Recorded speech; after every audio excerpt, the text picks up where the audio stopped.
జనాన్ని నమ్మించి నట్టేట ముంచిన చంద్రబాబు ప్రభుత్వం ఆయన ఎప్పటిలాగే ఎన్నికల్లో హామీలు ఇవ్వటం ఆ తర్వాత అధికారంలోకి వచ్చిన తర్వాత ప్రజల్ని ఎలా మోసం చేస్తాడో ఈ బడ్జెట్ లో మీరు చూస్తే ఆయన తన ఇచ్చిన హామీల్ని ఎలా గాలికి వదిలేశాడో స్పష్టంగా అర్థమవుతుంది.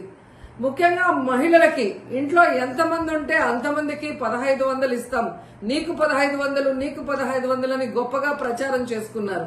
కానీ ఈ రోజు బడ్జెట్ లో చూస్తే ఆ హామీకి ఎక్కడా కూడా ప్లేసే లేదనేది మనకు కళ్ళారా కనిపిస్తుంది.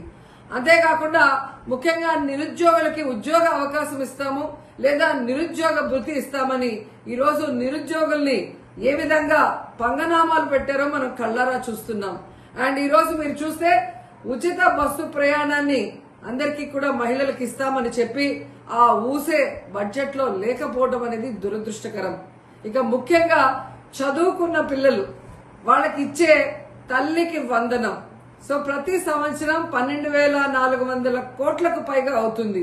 అంటే 2 సంవత్సరాలకి కలిపి 25,000 కోట్లు ఈ రోజు బడ్జెట్ లో కేటాయించాల్సి ఉంటే కేవలం 9,400 కోట్లు మాత్రమే కేటాయించారు.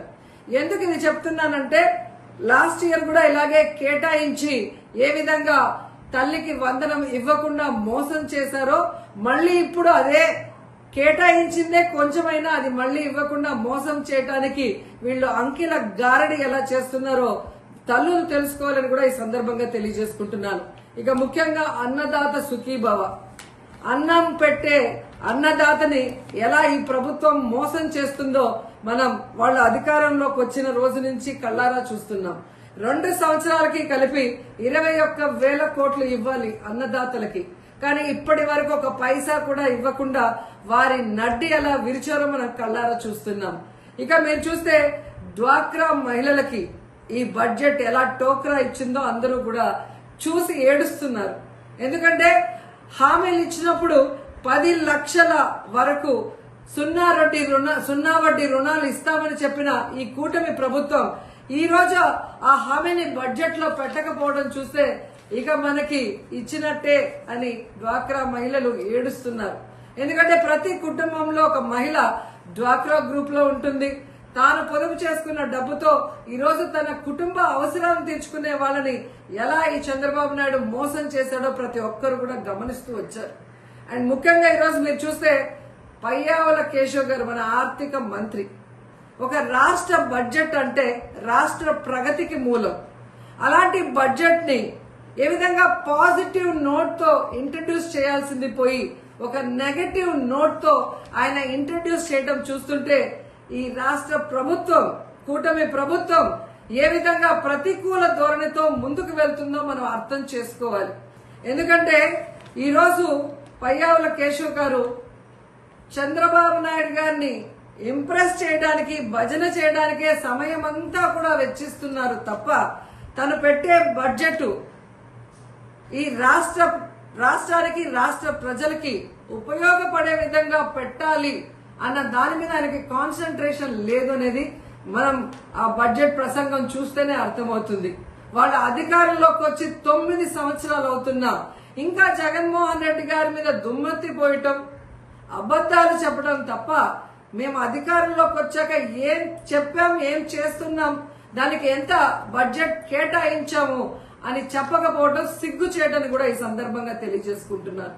ఎందుకంటే చంద్రబాబు నాయుడు ముఖ్యమంత్రిగా దిగిపోయే నాటికి, జగన్మోహన్ రెడ్డి గారు ముఖ్యమంత్రిగా ప్రమాణ స్వీకారం చేసే నాటికి రాష్ట్రం ఖజానాలో 100 కోట్లే ఉంది.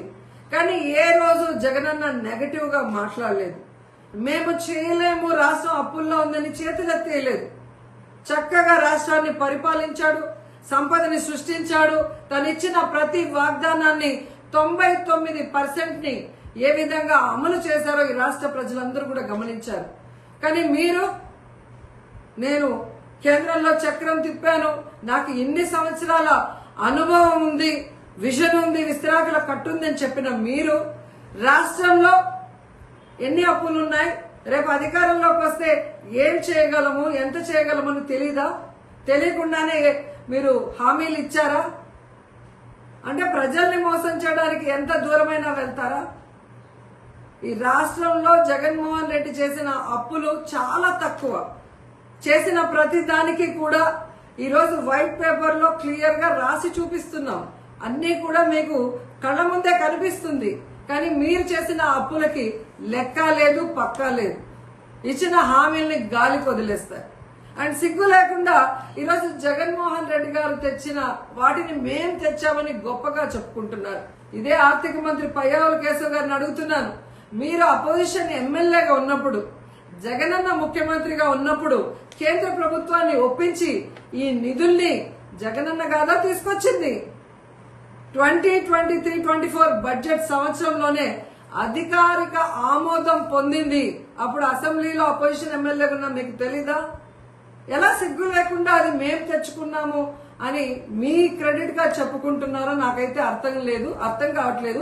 కనీసం దాన్ని సక్రమంగా ఉపయోగించి ఆ పోలవరాన్ని తొందరగా పూర్తి చేయండి అని కూడా మిమ్మల్ని కోరుకుంటున్నాను.